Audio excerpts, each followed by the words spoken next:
Assalamualaikum warahmatullahi wabarakatuh. Halo teman-teman, di video kali ini coba kita bahas tentang strategi investasi saham lagi ya. Terutama di kondisi yang seperti sekarang cukup membingungkan ya. Di satu sisi saham-saham yang kita bidik itu mulai naik, mulai tinggi dan ada potensi untuk naik lagi. Tetapi di sisi yang lain dibayangi oleh krisis global ya, terutama di Amerika dan mungkin saja sangat bisa merembet ke berbagai negara termasuk Indonesia. Nah, kalau krisis itu benar-benar terjadi di Amerika dan kemudian merembet ke negara-negara yang lain, bukan tidak mungkin IHSG pun juga rontok ya teman-teman.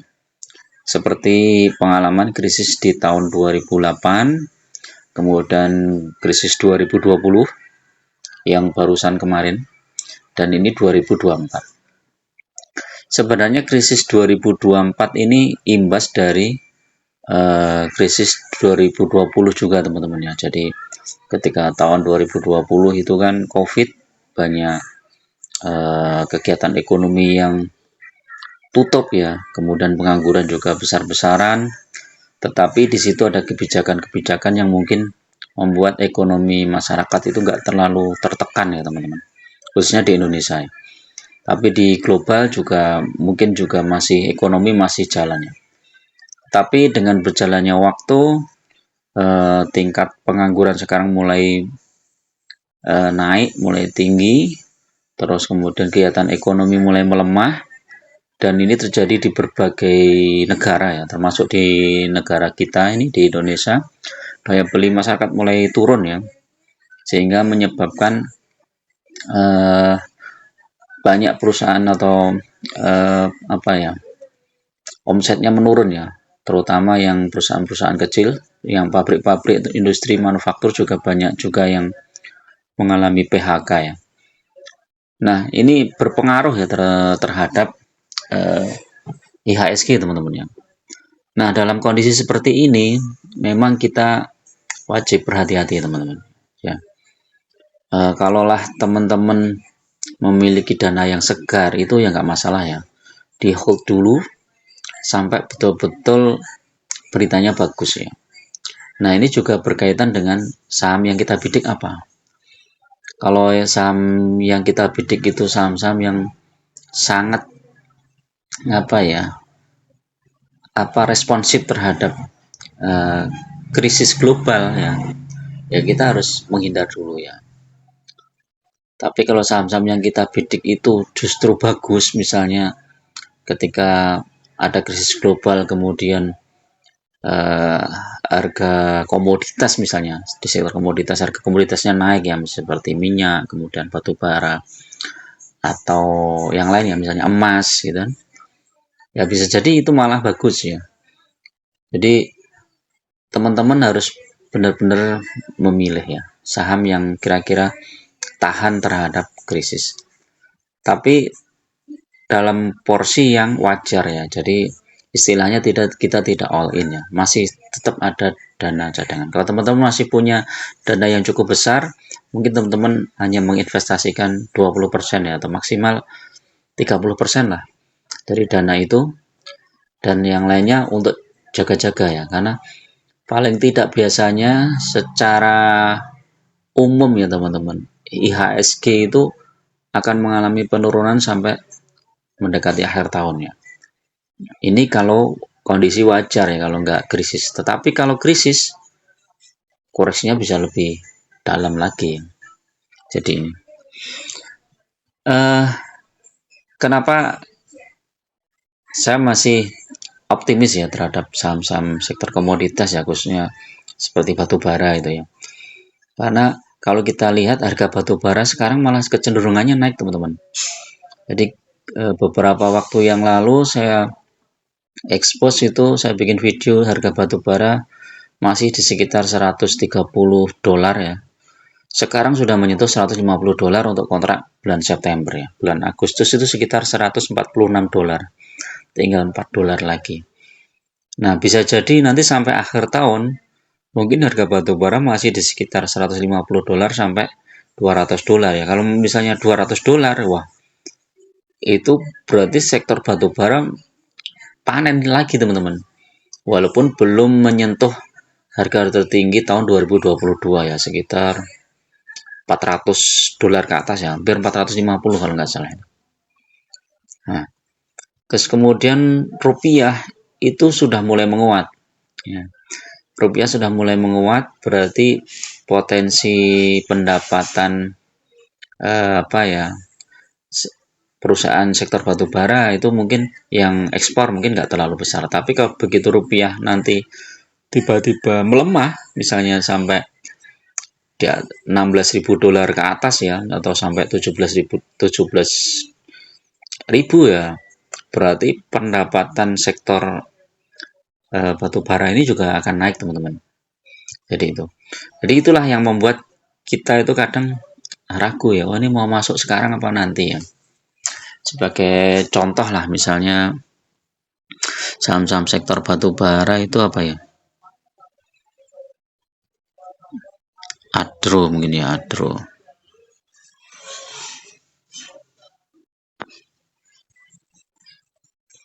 Nah, Adro ini udah harganya udah tinggi ya, udah di atas 3.000 ya. Dan kita lihat trennya ini memang 3 bulan ini naik ya, Adro. Bahkan 6 bulan ya naik ini, 6 bulan. 6 bulan ini naik, walaupun di bulan Oktober ya 2023 itu tertinggi teman-teman, Adro. Di Oktober 2023 ini tertinggi, kemudian koreksi sampai bulan mungkin sekitar Maret ya, Maret 2024 koreksi ya. Nah, ini mulai Adro ini mulai menanjak itu di bulan Juni ya, Juni sampai September ini menanjak ya, sama dengan sekarang ya. Di bulan Agustus ini kan naik ya Adro, naik, dan kemungkinan potensinya juga naik terus ya, sampai menunggu laporan keuangan ini masuk ya. Nah, nanti kalau laporan keuangan triwulan kedua ini bagus atau tidak terlalu, jatuhnya nggak terlalu banyak lah ya dibandingkan triwulan kedua tahun sebelumnya, ini Adro ya pasti melejit lagi ya teman-teman. Jadi seperti itu ya. Jadi kalau teman-teman mau masuk sekarang pun menurut saya nggak masalah ya Adro. Kalau mau menunggu koreksi ya sekitar di 3.000 ya, koreksi di sekitar 3.000 itu paling nanti mantul lagi ya. Jadi sampai laporan keuangan masuk ya.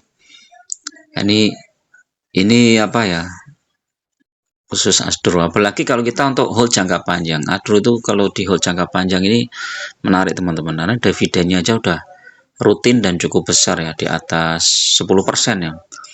Kalau nggak salah itu tahun kemarin itu berapa itu Adro? 12% ya, kalau bandingkan dengan harga yang sekarang. Kalau kita punya perusahaan ya, misalnya jalan, misalnya kayak minimarket, kita invest 1 miliar ya, 1 tahun dapat 12% itu udah lumayan bersih loh itu ya, 12%. Ya mungkin masih dipotong pajak lah, pajak penghasilan lah, misalnya pajak dividen ya, itu kan bersih ya, lumayan dapat 100 juta ya dari situ, apa 120 juta. Nah, nanti begitu dividennya dapat, kita belikan lagi sahamnya, terus kita gulung ya, pada akhirnya saham kita di situ akan tambah banyak dan itu akan membuat portofolio kita tambah terus. Walaupun nanti mungkin dalam waktu beberapa bulan atau 1 tahun masih minus, tapi kalau kita perhitungkan dengan dividennya itu sudah positif ya teman-teman. Jadi itu ya, kayak ITMG ini juga menarik ya. ITMG ini kan isunya juga sebentar lagi bagi dividen. Jadi kalau misalnya kita masuk di harga yang sekarang ini ya lumayan ya, sudah diskon berapa ini ya, dari 27.000 ya, sekitar hampir 2.000 poin ya dari harga tertinggi ya. Walaupun dia masih di harga terendah ini 3 bulan di 23.000 ya, terendahnya di 23.000 ya. naik turun sekitar itu ya 23.000. Kemudian PTBA juga nih masih lumayan lah, masih ada potensi untuk naik walaupun isunya PTBA masih lama ya. ISSR juga. Nah, kalau teman-teman mau ambil saham sektor perbankan misalnya BCA ya, BCA ini sudah tembus 10.000 kemarin, dia support kuatnya di 9.800 ya. Dan isunya terdekat ini dividen tapi kecil banget ya. Desember tuh dividen ya, tapi kecil nih sekitar 1%-an, nggak nyampe 1% nih ya. Kita lihat tahun kemarin historisnya turun sampai bulan Oktober November ya. Jadi kemungkinan BCA ini masih bisa turun ya teman-teman. Jadi mungkin teman-teman kalau mau bersabar nunggu di sekitar 9.600 atau 9.500 ya. Ini kayaknya sebenarnya ada gap ya di sekitar itu ya. Walaupun saat krisis rontok juga ya BCA ini. Saat krisis COVID ini rontok ya. Apalagi kalau krisis yang di Amerika kemarin ya, tahun berapa itu ya? Tahun 2020. Enggak, tahun berapa yang krisis parah itu? Bentar. Ini tahun 2020. PTBA ini ya, sempat harga berapa ini PTBA? 2024. 2008 ya.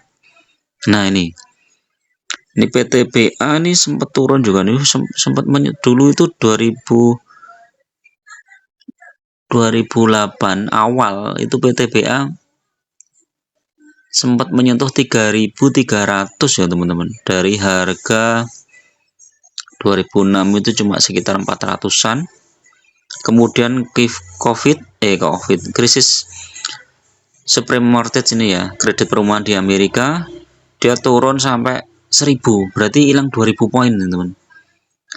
Tapi kemudian sudah balik lagi di tahun 2009, nggak nyampe setahun ya, nggak nyampe setahun sudah balik lagi ya. Karena nah, saat krisis seperti ini kalau kita punya dana besar ya, kita cuan lebar.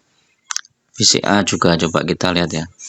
BCA itu saat tahun 2008 mana nih?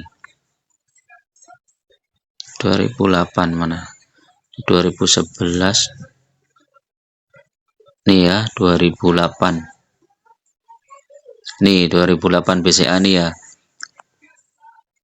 Ini Januari 2008. Ini sebenarnya nggak Januari, ini sebentar, pakai yang mingguan aja. 2008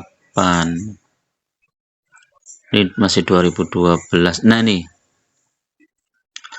2008 ini dari 1.400 harga BCA, saham BCA turun ke 700. Ini diskon 50%, habis itu masih turun lagi sampai 400 teman-teman. Bayangkan.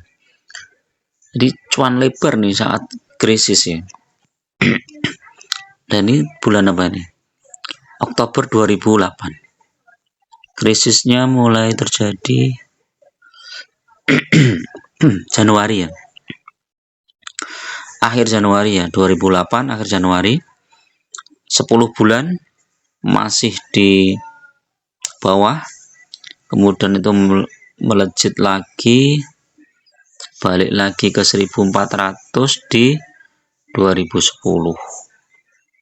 2 tahun ya, 2 tahun balik lagi ke 2010.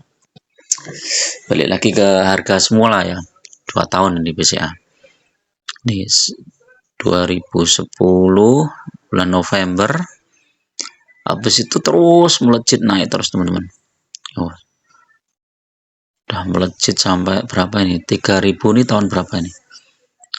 2015. 7 tahun udah 2 kali lipat. Ini masih ditambah lagi dengan dividen. Jadi sebenarnya kalau kita pegang saham-saham yang fundamental bagus ya, itu nggak masalah ya teman-teman, mau masuk kapan pun nggak masalah, apalagi kalau sahamnya itu sudah terbukti tahan krisis, terus kemudian dia cepat pulih ya. Cuman kalau teman-teman punya dana yang besar saat betul-betul terjadi krisis, itu akan sangat menguntungkan ya. Makanya kenapa kayak Warren Buffett itu sekarang nyimpan dana besar-besaran ya. Berapa triliun itu, nggak ratusan apa ribuan triliun nggak tahu saya. Baca aja itu di berita-berita itu. Nah, kita yang investor kecil-kecilan ya semampunya aja, punya berapa terserah. Jadi selalu ada risiko ya teman-teman. Jadi kalau teman-teman mau masuk sekarang ya paling nggak 20% aja lah, 20% atau maksimal 30 atau 40% ya. Yang lain masih hold dalam bentuk cash. Nah, nanti ketika itu sudah profit ya jual saja, nggak usah terlalu berharap ini harga ini mau tinggi lagi gitu ya, nggak usah. Karena nanti saat kalau krisis itu cepat ya, dalam waktu apa ya, beberapa hari aja udah turunnya banyak saham itu. Seperti kemarin tuh cuman sehari atau 2 hari turun banyak, tapi kemudian setelah itu mantul lagi. Jadi ini sebenarnya indikasi bahwa market tuh sebenarnya masih bingung teman-teman, masih bingung ya mencermati kondisi global yang masih labil. Kayak kemarin aja Jepang menaikkan suku bunga itu udah bingung juga, IHSG juga rontok dan lain-lain. Jadi tetap lebih baik kalau kita main aman saja ya, main aman terus tidak terlalu full atau tidak terlalu optimis, tetap kita selalu berjaga-jaga walaupun kita masih bisa berpotensi cuan. Oke, itu dulu teman-teman ya untuk review sore ini, mudah-mudahan bermanfaat. Tetap gunakan data dan fakta dalam berinvestasi, jangan terjebak di rumor, isu dan lain-lain. Jangan terjebak di saham gorengan, jangan terjebak di apa ya, saham-saham yang baru IPO yang mungkin dia sehari naik 30%, 20% ya. Tapi setelah itu kita dibantai. Jangan seperti itu. Terima kasih. Assalamualaikum warahmatullahi wabarakatuh.